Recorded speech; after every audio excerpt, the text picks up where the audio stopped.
ಸುಂದರ ಸುಂದರಿ ಪ್ರಿಯಾ ಪ್ರಿಯೆ ಮಗಳು ವಯಸ್ಸಿಗೆ ಬಂದಿರುವಳಲ್ಲ, ಹೌದು ಸುಂದರಿ.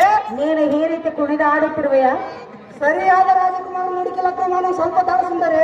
ವರವನ್ನು ಹುಡುಕುವೆಯ? ಹೌದು ಸುಂದರಿ. ಮಗಳಿಗೆ ಲಗ್ನವನ್ನು ಮಾಡುವೆಯ?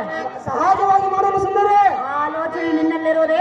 ಸಹಜ ಆಗಿರುವುದು ಸುಂದರಿ. ಹಾಕ ಕಾಂತೆ ವರ ವನ